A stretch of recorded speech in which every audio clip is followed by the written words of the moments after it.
Hey, hi everybody. Hi Linda. Hi, Steve. Hi, everyone.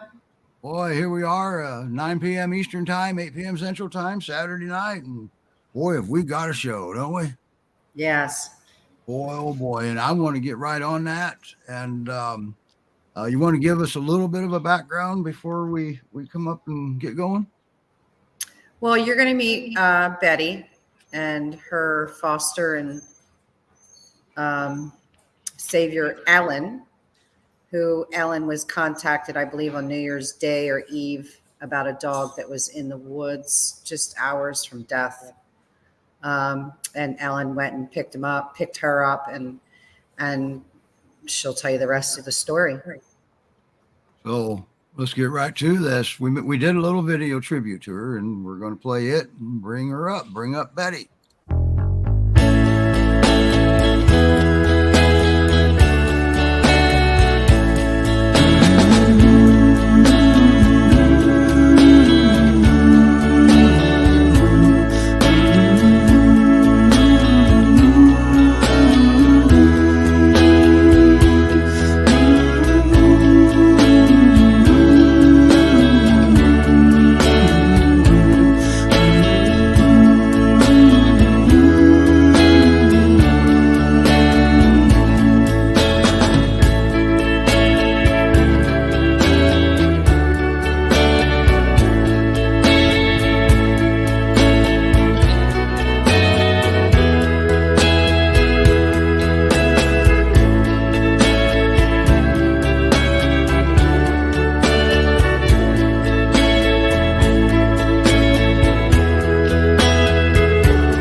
Okay, boy, just when you think you had it right, you don't. There's Betty. Say hi, Betty. Say, wow, what a girl. I just found out a little while ago she's a feisty little girl too at times. Hi, Ellen. Hi. How is she doing? Well, she's doing pretty good. She's doing better than the day we found her, but she sure has a long way to go. Okay. She eats, she goes potty, and then this is pretty much the whole day. Wow. You know, I saw in the video that the veterinarian thinks that her gunshot wound to the head was about a month ago. Does that mean she laid there for a month? Right. Yeah, Man, because there's no wound mark. The wound is gone. There's not even a scab. So he said it has to be at least 4 weeks for all of that to heal. And she doesn't have good balance. She can't walk really far. So she was pretty much a sitting duck in those woods. Wow. And Jesus, and the coyotes didn't get her, and No. Ain't that something? No, it's a miracle. So she is the miracle girl, and I think she's been named appropriately. Because Betty White was an old stinker too. Right? Yeah. And wow, I mean, we're getting hi Sam and Susan. That is awful, isn't it? And you know what the payback's going to be when she gets well and recovered? They're going to make her the most popular dog in the area. So That's our payback. And I don't know who can do this. I know I can't. Okay. And I don't know what I would do if I saw somebody doing something like that. Oh, I do. I know. Yeah. Hi, Julia. I hope you guys are doing good, and I hope your pack is doing good. So wow, ain't she something? What kind of treatment has she had so far, Ellen? She's had, what have we had her on? Antibiotics? She was on antibiotics. They took her off. She's had B12 shots. One of the biggest challenges is being dehydrated. So she's had to be at the vet twice now overnight to get fluids. But now this time they sent fluids home, so she gets a half a bag every day from home. And Right. so hopefully that fixes that. She was on antibiotics because they thought that she had worried about an infection in her brain, but once they did the x-rays and found out what it really was, he stopped the antibiotic. Because she's also adjusting to eating. So the antibiotic, can give them diarrhea. So he stopped the antibiotic. Not to mention, a lot of people don't know that Betty's not able to drink on her own. Right. She can't. She can't, Ellen and I talk about this all the time. There's something she's not able, I think it hurts her jaw or her ear. I don't know, but that's where the bullet is. So she's not able to move the jaw the way she should to lap up that water. So Ellen has to give it to her, through an IV. Right. Everything else, she's her blood test came back good. She eats. She knows when she has to go potty. Just lapping the water is that's one of the challenges. But the vet thinks we'll overcome that. He thinks that's coming from inflammation in the brain stem, but that will go away. Mm-hmm. So. And her balance is better too, correct, Ellen? Yeah. Well, she couldn't even stand up when I got her. She could barely hold her head up. She couldn't even stand. I know she was within hours of dying, and for sure, the very next night when it got that cold would have been the end, for sure. Oh, for sure. But yeah, she's doing pretty good about that. And the vet was impressed that she could squat to go potty. So she's doing, as well as can be expected. She's still wobbly and falls down, but. No, Ellen, I have a video that Reagan has sent me. Is that one when you first got her? Yeah, trying to stand up. Okay, it's going to mute us, so I'm going to play this. I wasn't going to do it, but I think the story needs to be told in its entirety.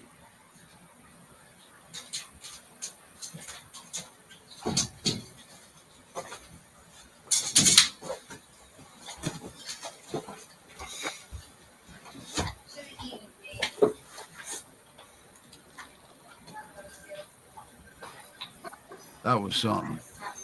Yeah, so that's when when she first started standing, she couldn't walk at all. She would stand up, but that's all she could do. She couldn't take steps.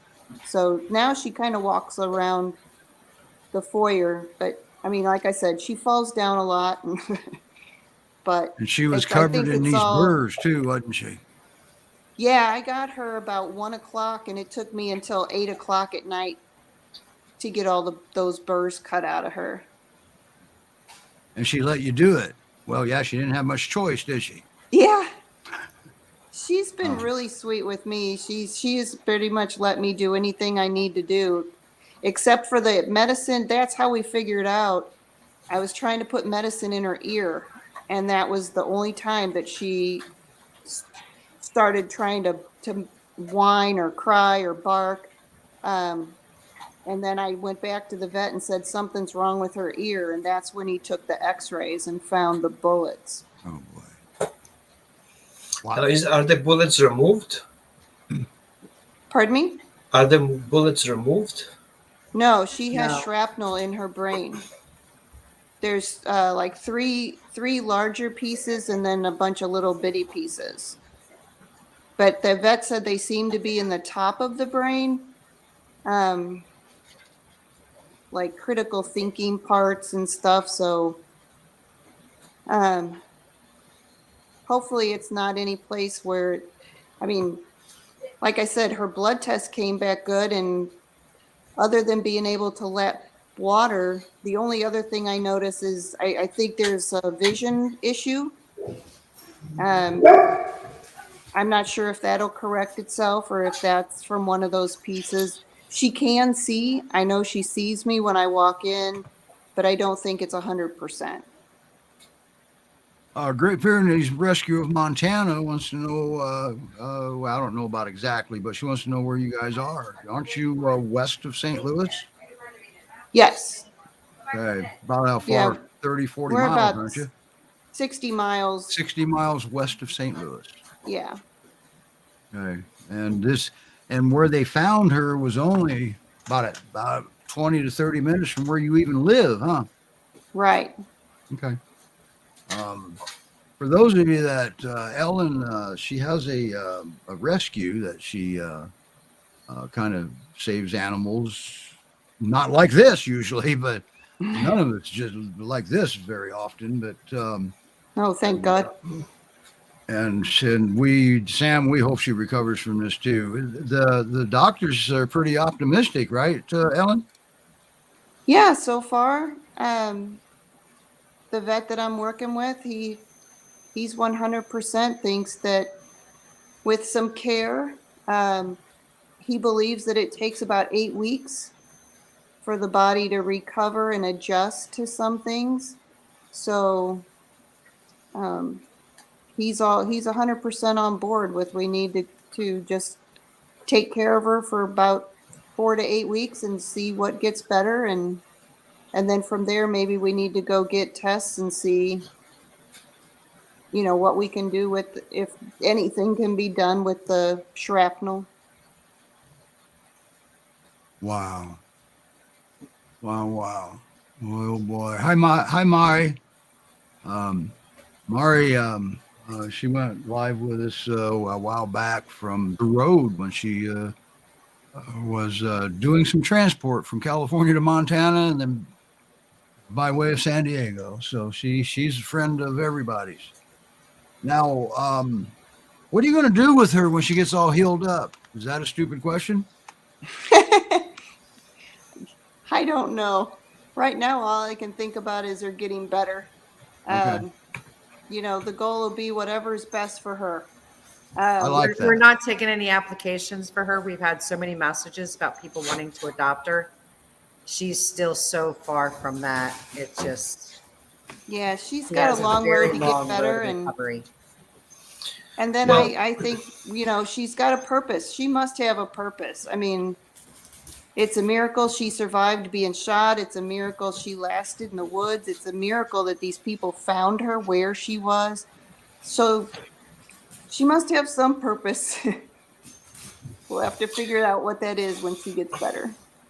Yeah. Well, from my perspective, I think there's a lot of trauma involved in this situation, and the dog, once he's get himself a little bit better and start bonding with people, she will be very protective, likely. So there's some things we can do proactively, actively in their healing process besides the medical issue. So I'm on board on that. There you go. You got a behaviorist with you. All right. Yeah. So at least we have a lot of good people who want her. Big hearts. Yes, there are. And to everybody that's donated to her care already, it's just been simply amazing. I mean, we can't even thank you enough for that. They Nancy asked if they've estimated her age. They're guessing her around 3. So wow, there you have it. And she's got a long road, and it's going to be an expensive road. So if you guys have done great. I don't know what the figures are yet, but it's going to run out quick. I can say that. But thank you so much, everybody that has done that. Susan, you go to, I'm not sure where you're watching from right now, but if you go to Great Pyrenees Rescue of Missouri, it's all about the dogs Facebook page, and there's a link right there. Okay. So, and hi, Kat. I think that's Kat. She just got Hi, married. Kat. I miss Congratulations. She went out to the movie and came back hitched. So Wow. Can you keep us informed on how she's doing? Sure. It'd be great if you can come back and just like and let's maybe let everybody follow her progression. Yeah. Okay, that would be great. And we have to ask her naturally, when she wakes up. But I get that, but there you have it. We can we'll let you know when we bring her on and show you improvements or not. It'll be good or bad, so be prepared for that. Okay. Okay. Wow, ain't that something? Thank you so much, Ellen, for saving her. And those of you that don't know her, she would not save her. Okay, that's not Ellen. I just watched her pick her up and put her on the bed by herself. Well, she only weighs 47 pounds, so. And that's what I was getting at. She's 47 pounds. Do they have an estimation on what she should weigh? About 110. Holy cow. Yeah. There's really nothing there if you're here. It's kind of hard to pet her, but the only thing I have to say, it wasn't her day to go. Nope. She's a fighter. Yep, for sure. And I So, think Ellen, maybe you want to reach out to me so we can start something Okay. on that dog. Yeah. You have my contact info. Just reach out. Okay. Thank you. wow. Well, thank you. And thank you everybody for coming up and supporting her. And I don't know if people have seen it or not, but we really think we like it. Celebrating Betty White's birthday and her legacy by just making a donation to your favorite charity. Okay. Hers was shelters. Okay. And rescues. She liked rescues too. But I think it's pretty cool. I mean, what better? I read a thing on Facebook before we started the show that she collectively, she's the only person so far that anybody knows of that collectively the entire country felt she should have lived longer. So, and her name's Betty because they found her on the day Betty passed away. Is that correct, Ellen? Yeah, New Year's Eve. Yeah. Okay. Wow. So there you have it. GpRescue.com. And usually we feature adoptable dogs, just not today. Her story needs to be told. Okay. We can't just go around shooting dogs. We can't do that.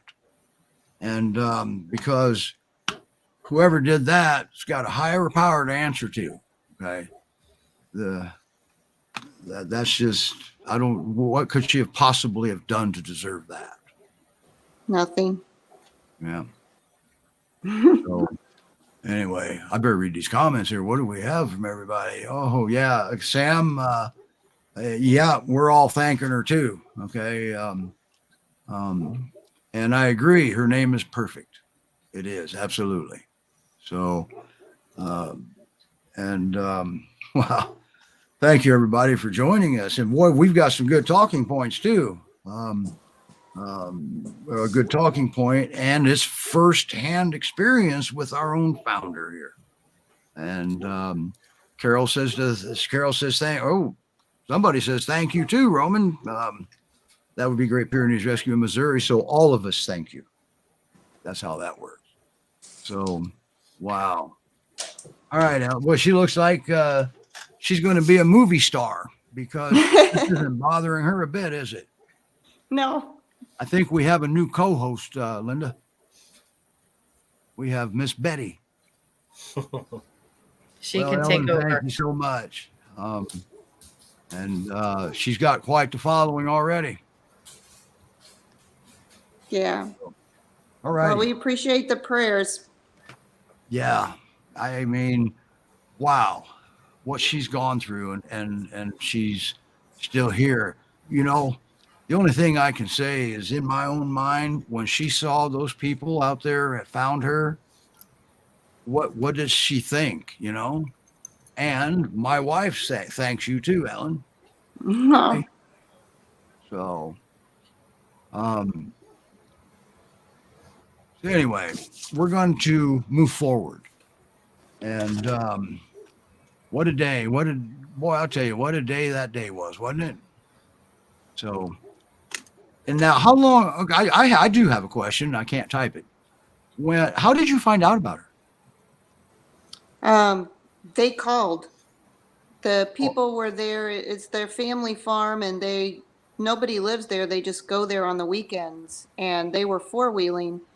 I mean, remotely. That's why I said it's a miracle they found her where they did, and they thought she was dead. She was lifeless, and then they realized she was alive. They started throwing food at her.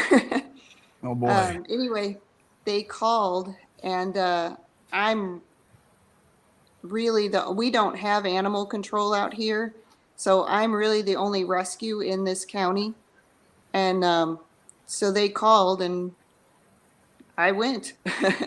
Wow. So they were all four-wheeling, and they had little kids with them, so they had that cart on one of the four-wheelers. So they put her in that cart and got her out of the woods out to the road where, I could pick her up. So. Well, is she deaf too? She doesn't hear Gus, or is she? Yes, I let him bark just to see if she would react, but No, she doesn't react to dogs. I have a house full. I can't believe they're being quiet. And she doesn't, which makes me kind of question if she didn't come from I wonder if she has any hearing loss. She can hear when I whistle. I'll come in and make a, like a, and she'll respond. When she's sleeping, she's pretty sleeping. Well, she's safe now. All right. Okay. And yes, this is Betty. And I can't, and I'm going to address this right now here. George, this is a rescue, not a dating site. You're out of here. Have a nice night. So that was inappropriate, just so you know. And you do it again, I'm going to block you. We have that ability. So, yes, that is Betty, the lady or the person that just asked us. So, heck of a story. You can watch the rerun afterwards. And it stays on. We're broadcasting to, we're streaming to 8 destinations now. We've Great Pyrenees Rescue of Montana was gracious enough to let us stream there. And Kelsey has the site that people that need to breed knowledge. Okay. You adopted your Great Pyrenees, or you found your Great Pyrenees and you don't know much about the breed, and you go Googling it and you're saying, wow, that can't be right. Well, it probably isn't. So I send people, there's a website. It's, it just slipped my mind, but help me out. Kelsey, put it up here for me. But it's got good, accurate information, and she knows how to relay it so people can understand it. And it's very, very good. So we're streaming there. And yes, she is. She is in wonderful hands. Ellen's going to take very good care of her. Whew, boy, I'm glad a comment came up. Got myself. There it is. Thank you, Carol. It's dog or nothing, all things Great Pyrenees. Okay. Good information, breed information up there. So that way it helps out.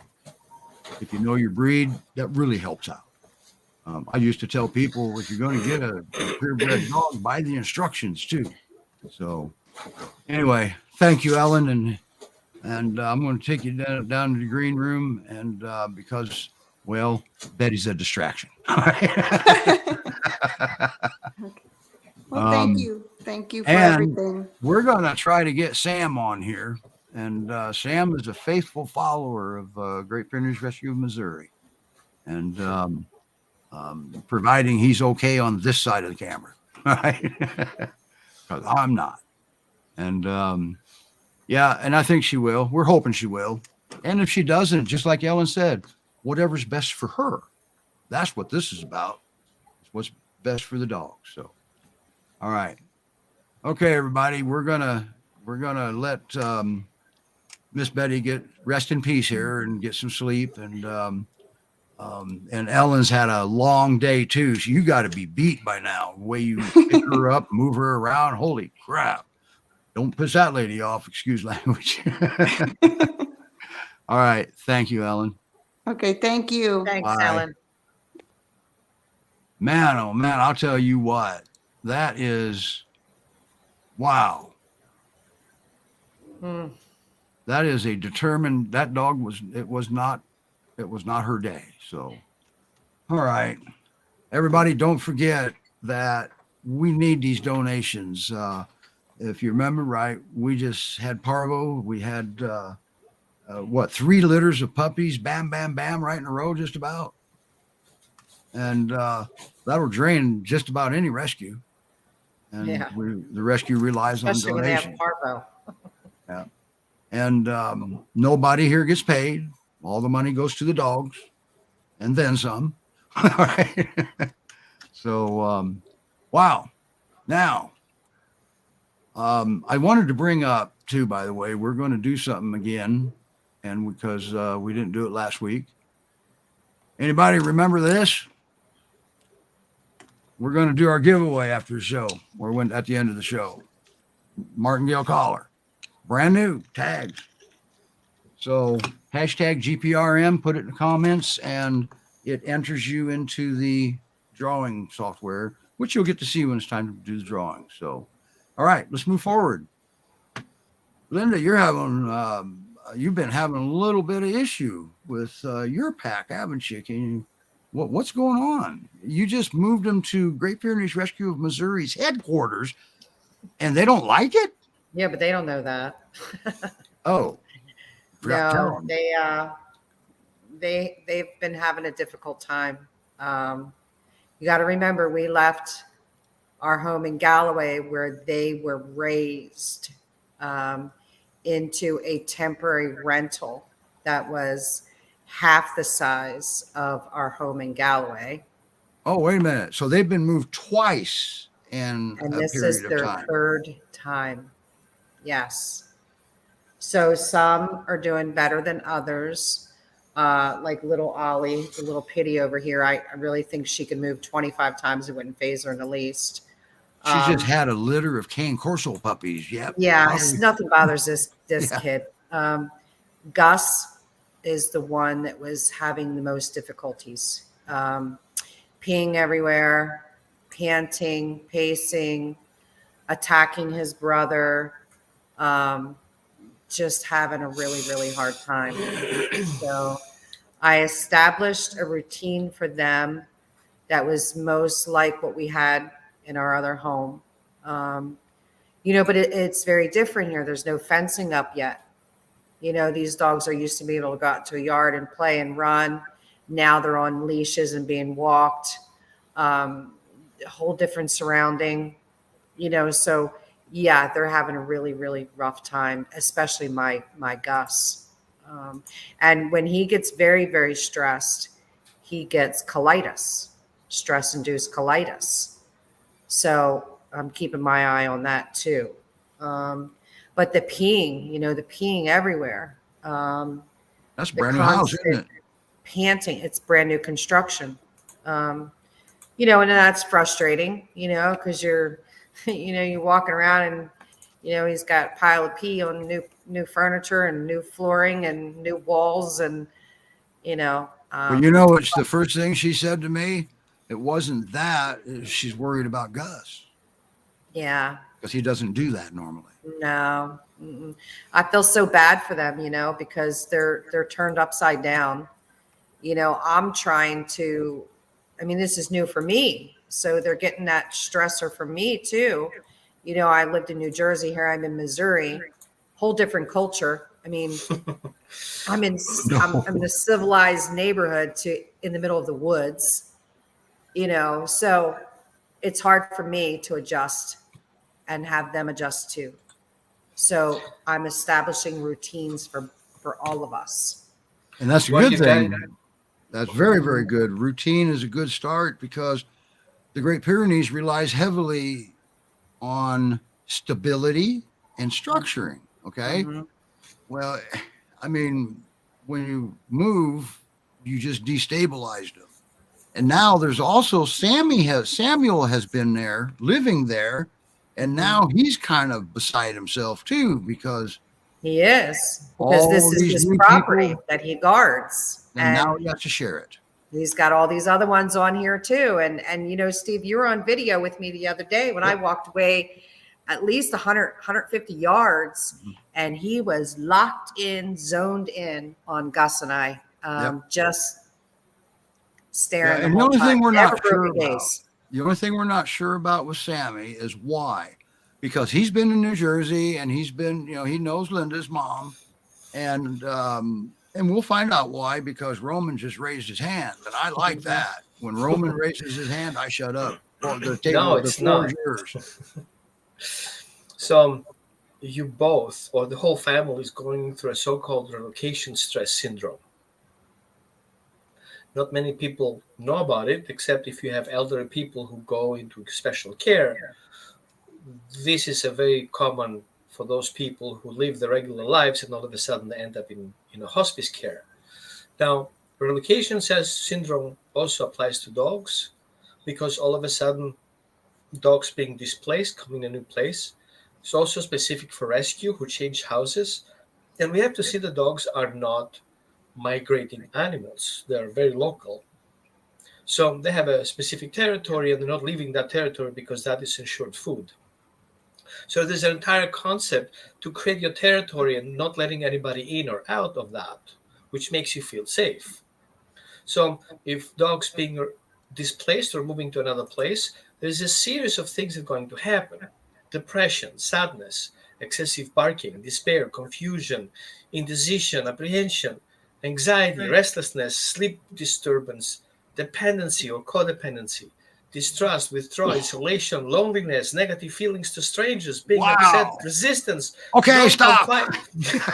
And he's saying all those things, but the restlessness, the sleeplessness, the barking, they're doing all of that. And they're also literally, I can't walk down the hallway and they're all surrounding me. They're all around me, and if I showed you the camera, I could show you they're here. They're here. They're here.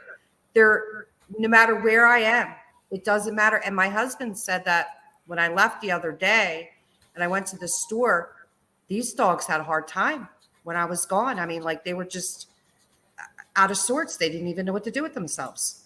Right. So they are depending on me. Yeah. And Roman, codependency. Yeah, Roman's saying that they can have any of those systems. He's not saying they can have them all. They have a lot of them. But he said that they're having a lot of them. They're having a lot of them. Mm-hmm. So Roman, what do we do? What is first of all, Linda, start with breathe. I know it sounds very simple, but you're going through a stress situation. You have your dogs, your house, there's so many things that come up to you, and you're basically doing the whole management, as I feel like, including your husband. But what we do here from our perspective is we're going through a trauma process. How many times have you moved in your life? Sometimes moving is also directly connected with some trauma as a child.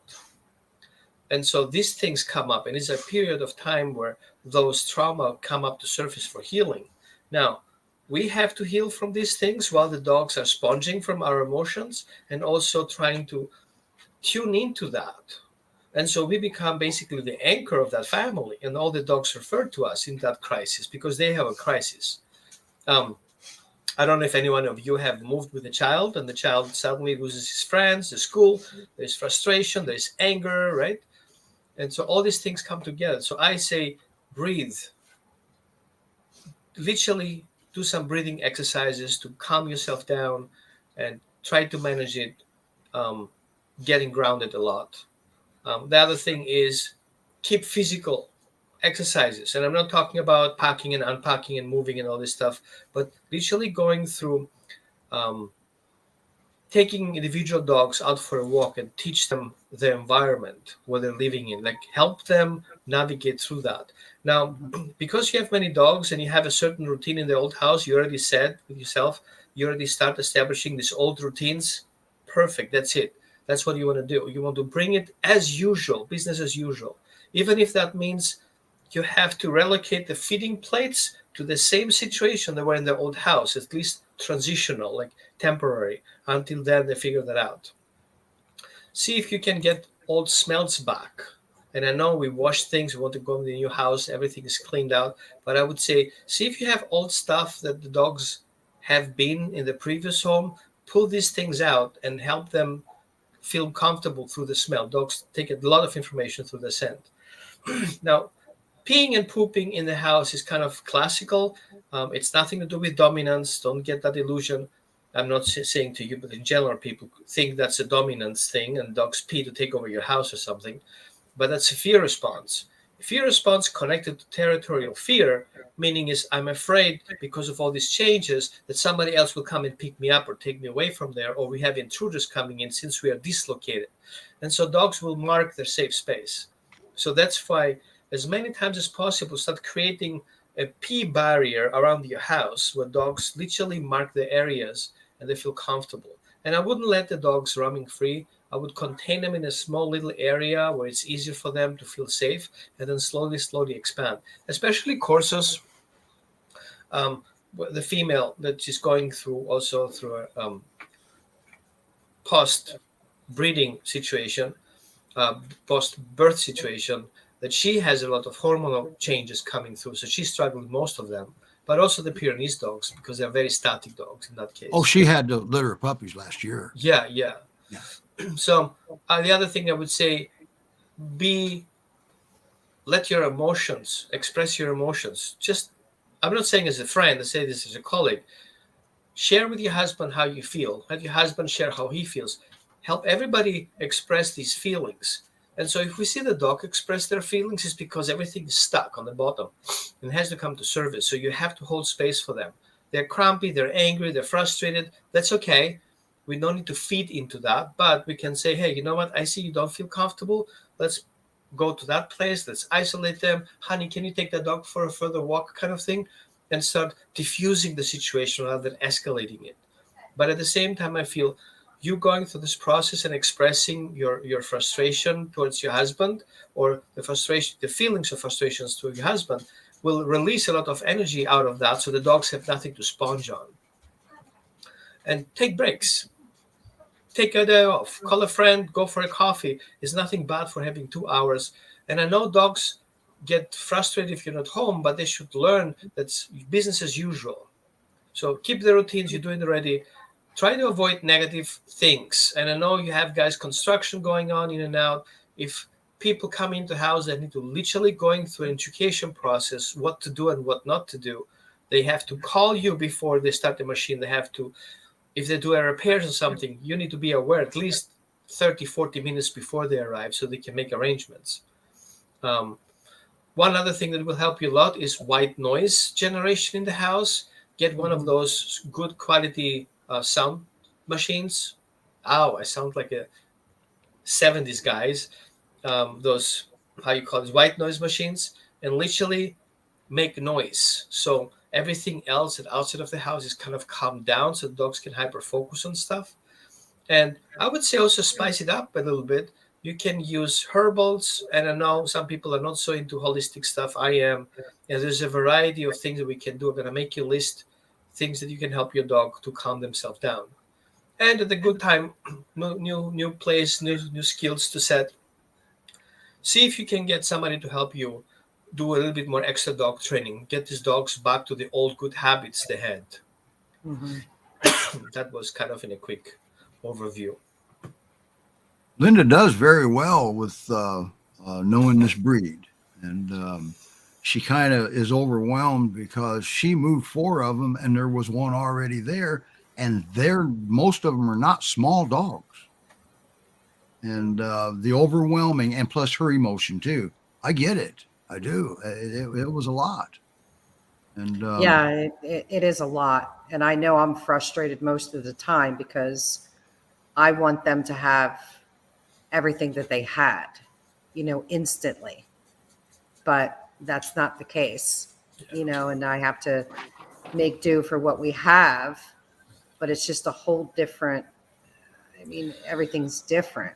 They're not, I'm struggling with them going to the bathroom on a leash. They're not used to that, and then we walk here and it's all woods and they're, I was with Steve. My dogs are dragging me into the woods because they want to sniff everything. And I'm like, I'm not going in the woods. I don't know what's in there. I don't do woods. Oh, don't worry. You have good dogs. They take care of it.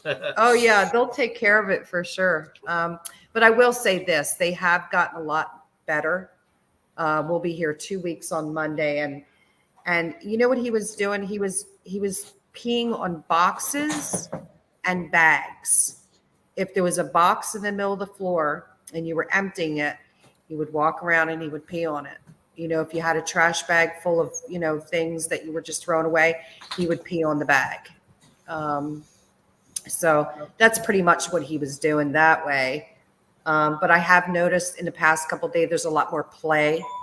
All the dogs are playing more. Gus is not panting and pacing as much. And the peeing has, really came down a lot. So I think the routine that I set for them, I think is starting to work. Good.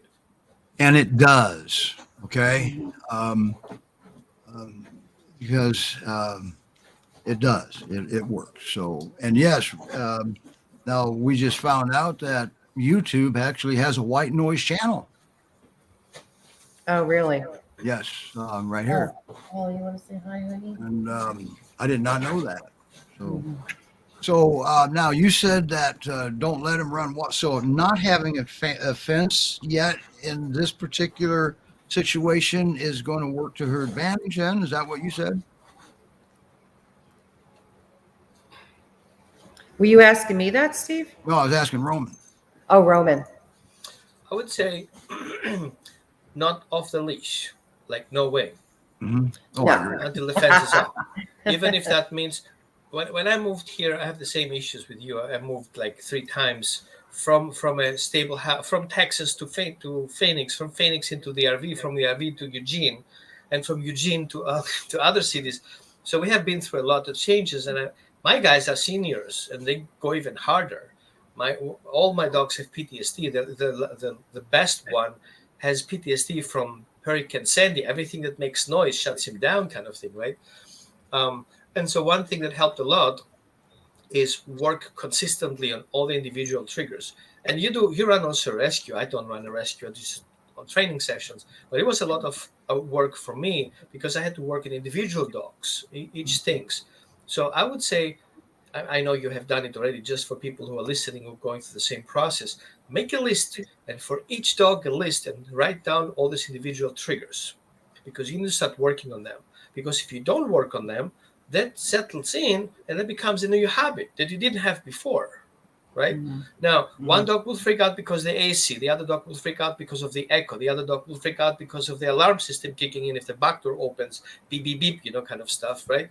And then you have the car driving by and he doesn't know the sounds of the car, so he thinks an intruder comes in the house, but it's your husband. And all these things just coming together. Yeah, and about Alexa, don't trust dogs with Alexa. They kind of start ordering their own stuff. I don't think Linda has Alexa anyway. Because, yeah, I do. Do you? Okay. Yeah. Alexa, order good treat for the dogs. You better shut up. He did it the last time too. Remember, he kept saying it when he kept talking. So one thing that helps a lot is get yourself a 15 or 80 foot tracking lead. Mm-hmm. So the tracking lead, you can have 2 dogs on the tracking lead, and eventually you can drop the leash and walk with the dogs on the leash. And if you emergency need something, you can step on the leash so they don't go any further. It sounds like you may have ordered a bunch of treats from everybody that has Alexa on the show. Yeah, they're probably all going crazy. Yeah, that's pretty much it. So one thing that helped me a lot is I created a temporary fence. Go to Home Depot, get those little Yeah. metal sticks, like 6-foot sticks, and make yourself an easy 30 by 30 little fence. And that would be your poop area. Let the dogs out and poop. Takes a lot of pressure off of you. And I had a dear friend coming in with a special machine and basically scooped through and made a path in that property. We have a 2-acre property, wooded area. Most of them was really overgrown. And he just plowed through it, actually made a path around the property. My property is like a trapezoid. So he went through a trapezoid and make all around. So I can walk my dogs around my own property in a really like 6 feet wide path. That's really a good idea. Yeah. That is. We have 21 acres. So Great. I'm sure we can accommodate because that. will help you a lot. Because once you start walking that path and clear it out, it took this guy one day, and he cleared literally maybe 600 yards of path. And that was it. And I just have to maintain it. He's going all the way to the soil. He clears our small bushes, trees, everything is cleared. So you're making sure there's nothing in between you don't see. Yeah, it's a good idea, Roman.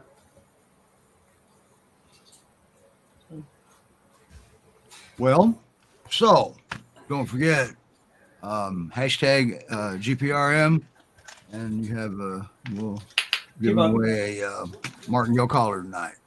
Now, one of the I just lost what I was going to say, so we'll give the floor back to Roman for a second. Oh, wait a minute, what's Sam saying?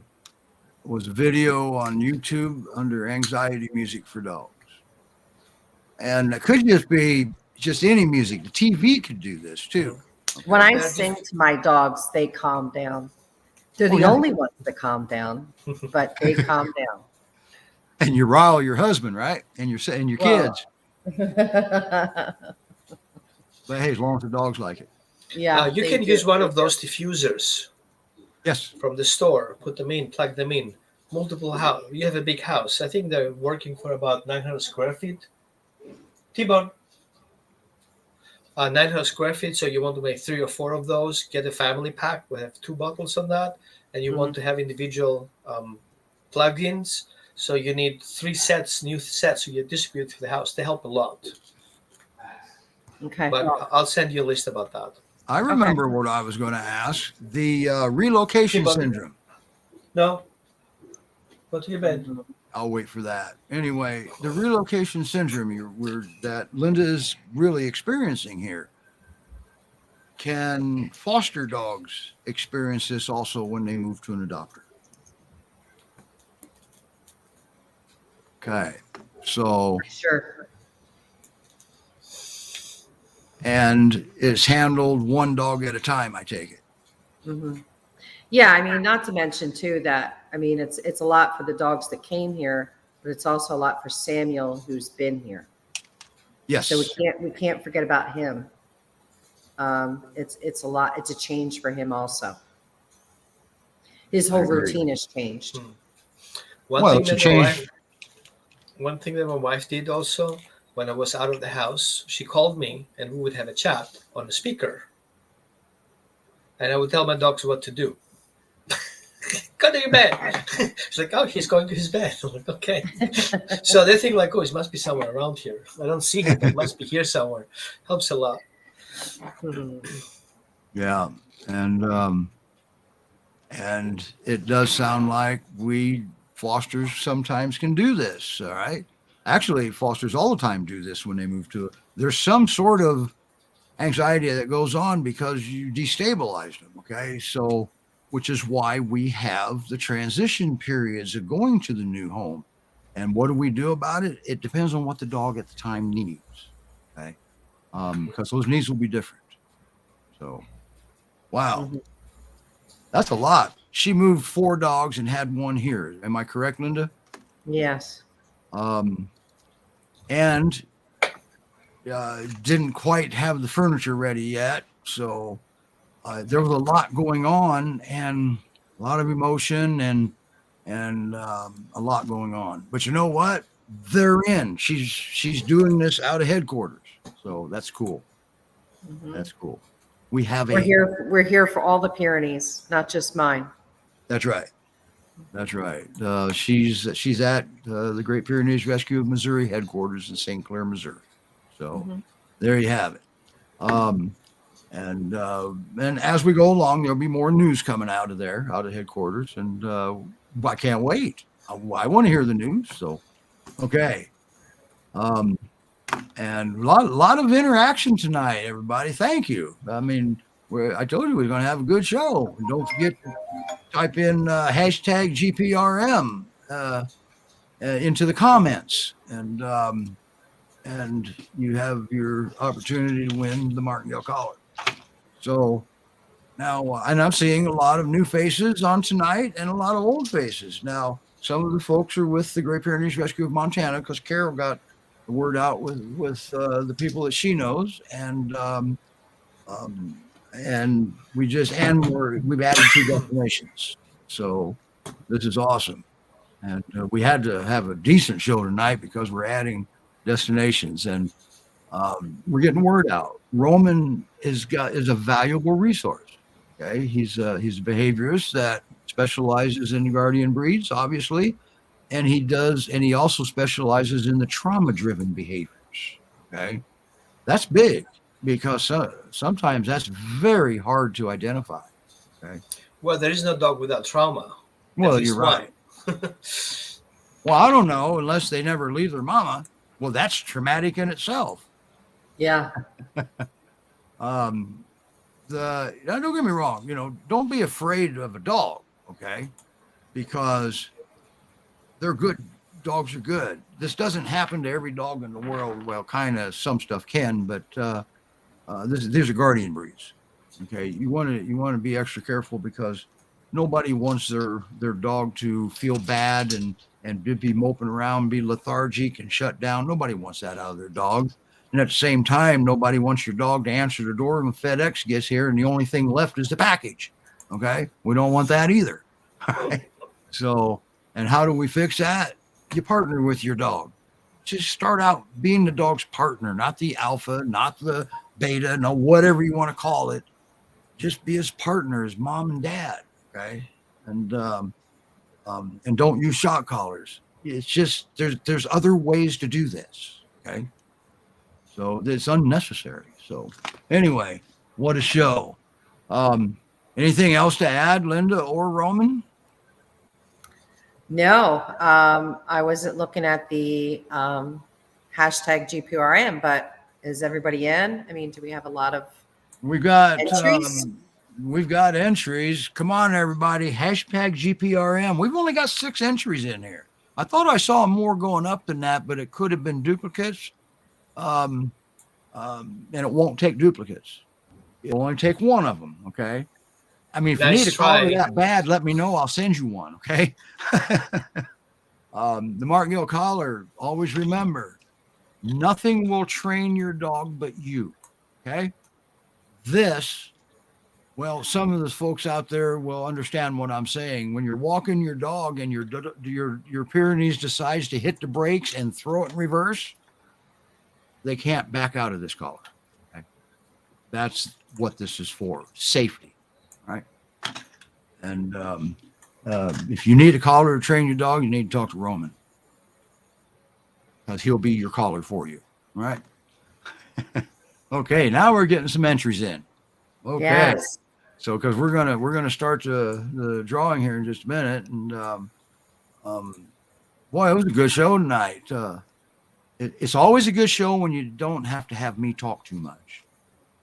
Okay, so anyway, now, Roman has T-Bone, and I've followed T-Bone. I've never met him in person, but I followed T-Bone ever since I've met Roman, and T-Bone was on the euthanasia list. And now he's got cancer. That dreaded C word, but it's what kind of cancer was it? Sickle cell or something like that? Yeah, on his back leg. it's actually treatable, right? Yep, we are working on that. He has a little bit hole left, and we're working on that too. Totally changed food regimen and treatment. I basically spend about $400, no, about $600 a month for food, and plus herbals and medications and all this stuff. But we're getting there. We're good. Yep. Maureen's got 2 meetings set up with you tomorrow. Wow. 2 meetings with me? Yeah, I guess so. That's what it says here. Oh. Just a quick background on Maureen. She has a dog named Duke up in Wisconsin, and Duke was severely, I guess the word to use, Roman, is tortured by definitely.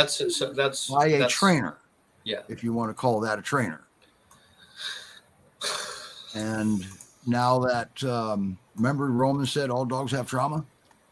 He does. Okay.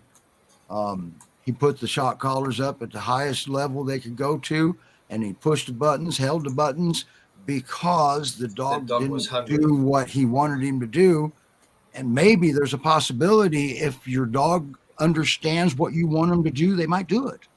So that dog was tortured by a professional. That's not a good thing. No, he's not a professional. Well, he was no professional. He called himself He's professional. an abuser. He Blaine. called I mean, himself a professional. Yeah.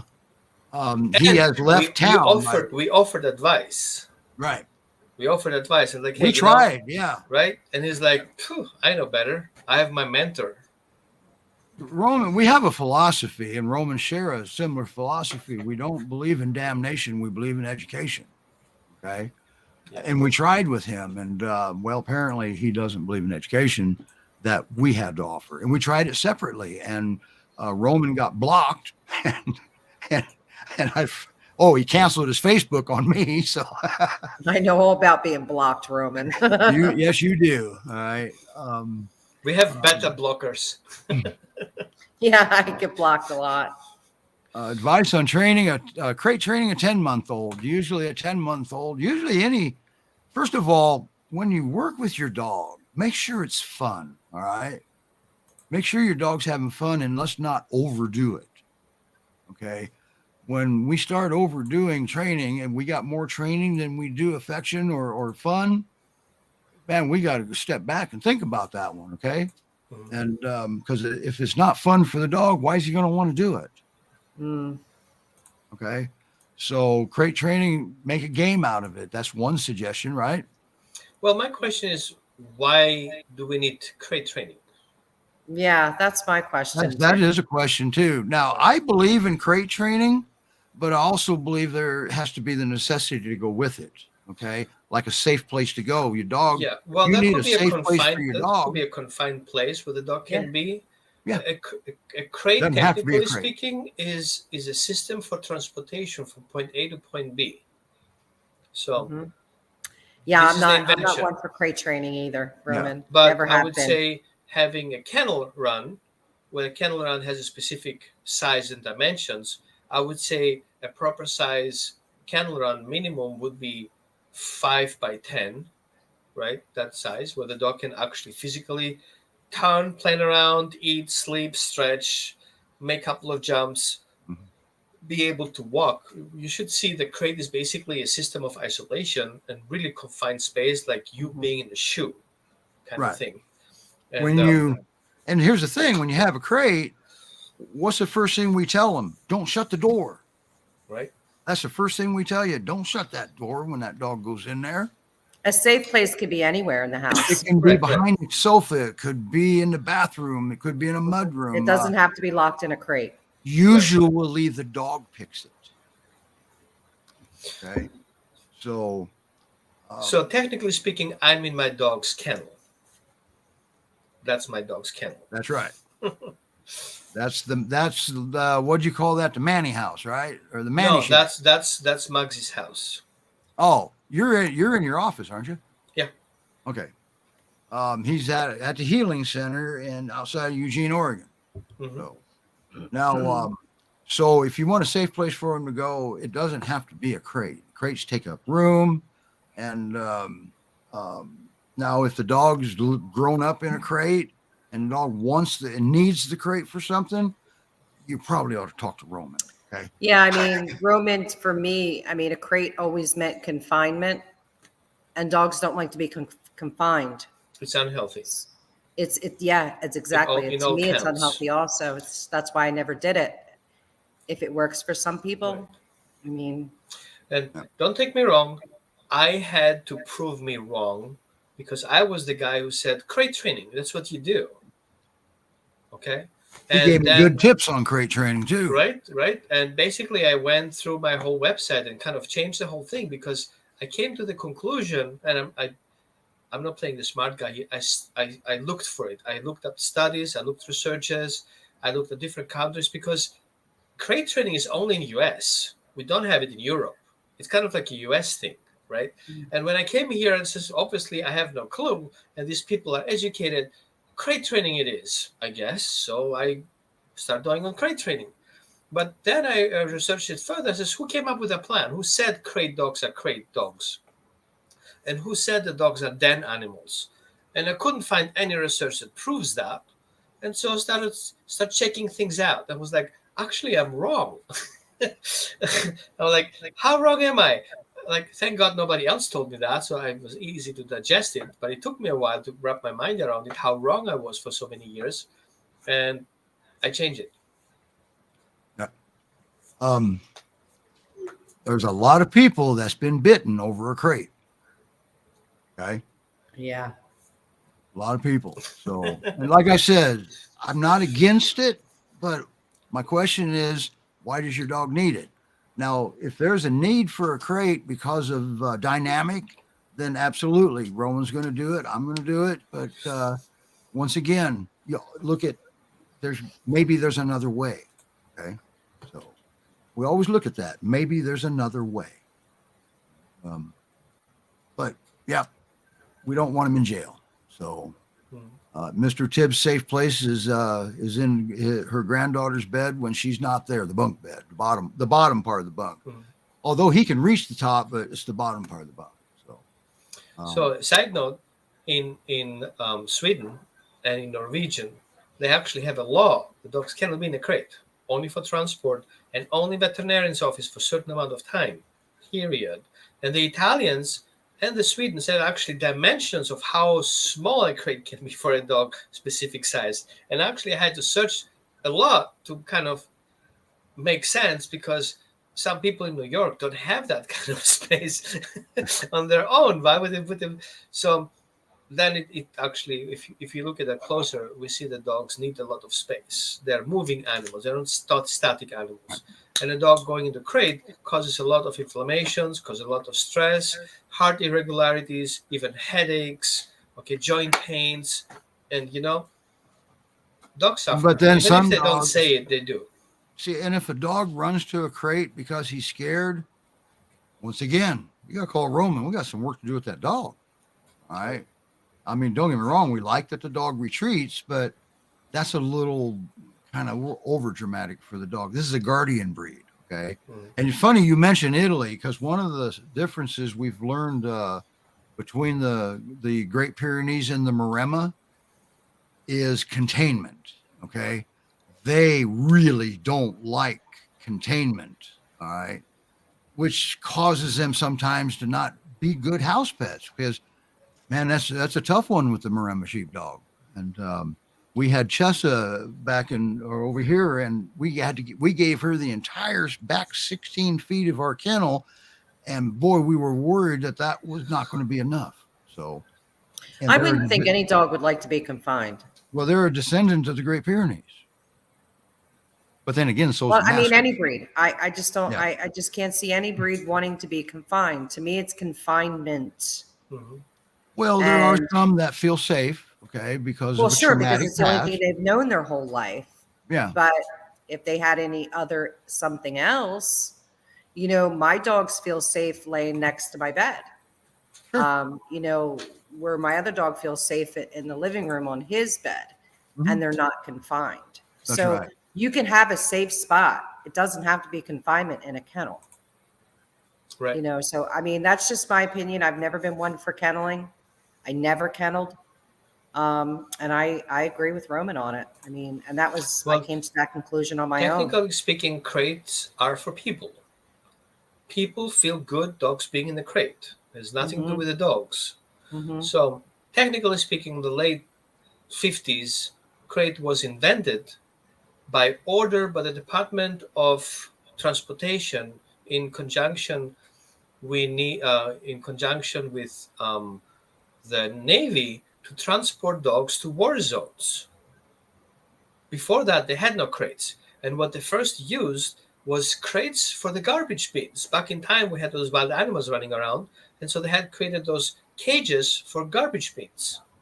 So somebody find out that somebody's ordering a lot of those bins, so they traced the client, and they found out they used dog crates, and they were selling it to the military. That became a thing, right? And that becomes the introduction of crate in the way we know it now, because the business adjusted to manufacturing plant based on that need. So, like 100 years before, we didn't have such thing as a crate. So for the last 50,000 years, no crates. Now suddenly, dogs are den animals. Like, okay, so if dogs are den animals, we are hospital animals, I guess. Julie says that during a thunderstorm, her dog runs down to the basement where the crate is. But see, it may not be the crate. It might be the fact that it's quieter in the basement. Right. Okay. One of the things we've always recommended, especially with a dog you don't know, when they freak out in a thunderstorm, the first thing goes in your mind, oh, let me hug you. Don't hug your dog. Not in a thunderstorm, especially a dog you don't know, because man, they try to run away from the noise and the pressure and the light flashes. And if you contain them like that, they have no options. Okay. So, and some people have got, I'm not saying you're going to get bit. I'm saying that that's not giving your dog the option to to cover this, to try to rectify this. But if he dives through a window, yeah, let's put a leash on him maybe. Okay. All right. Wow. We got overtime here now. We got Sam used crates in Utah for safe places. So yeah, I mean, crates are out there, and there's a lot of dogs out there that do well with crates. Okay. I take it case by case. All right. And that's how I do that. So, all right, let us get, Great Pyrenees Rescue of Missouri disagrees. Should I put this up or should we do this one next week? I'm not sure who typed that. I can answer that was Linda. I didn't write that. Oh, you didn't? Okay. No. What happens with some dogs who prefer the crates? I just got done saying that I don't use crates. Why would I write that? That was probably Reagan.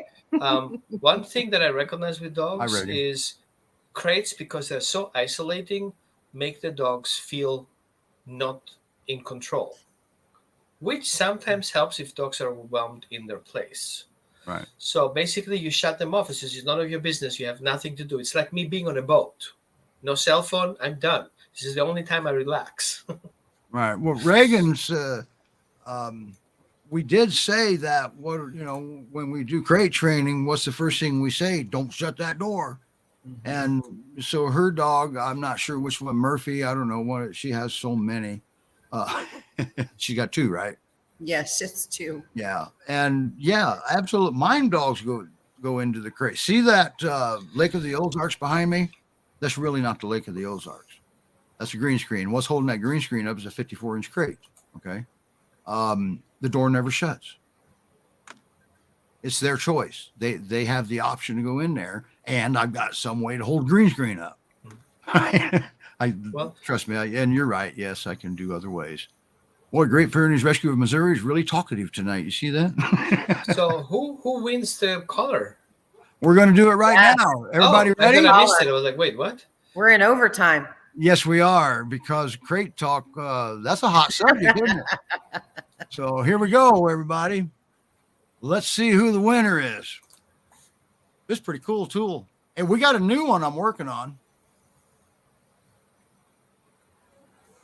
Okay, let me do it this way. Oh, look at this. wowzer. Shame I can't pronounce your name. But if you send me an email with get a measurement around your dog, this goes by neck size. Now it's pretty lenient. And send me your shipping information, and I'll get that collar out to you. How about that? So congratulations. And she's a foster for I can't remember which rescue she's with, but congratulations, you won Martingale. All right. So For the dog. For the dog, yes. Not for the husband. I'm glad you cleared that up, Roman. That was a good thing. So send it to Steve at GpRescue.com, and I'll get that sent out to you.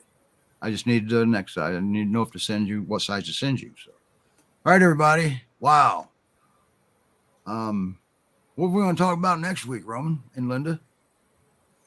We'll have to work on that over the week.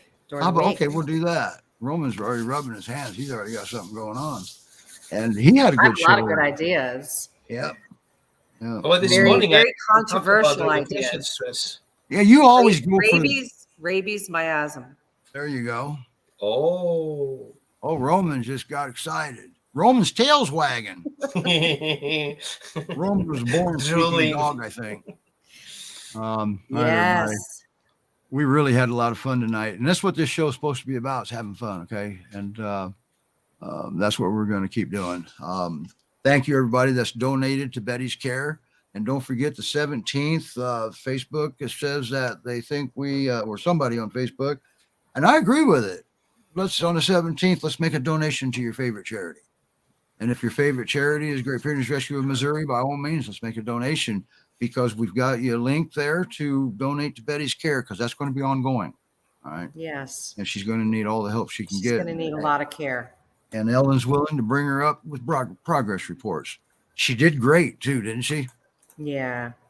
So one thing I wanted to share with you guys before you leave, just in case you missed it, and of course you guys, I love you, and so you get invited anyway.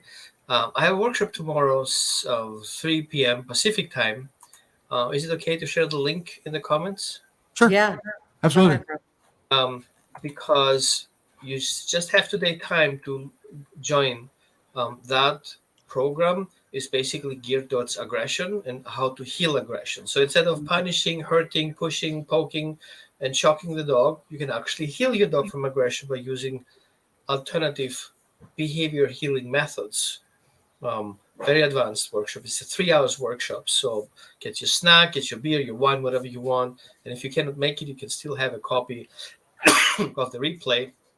I know rescues are very busy, but you need to watch the whole thing. It's very interesting.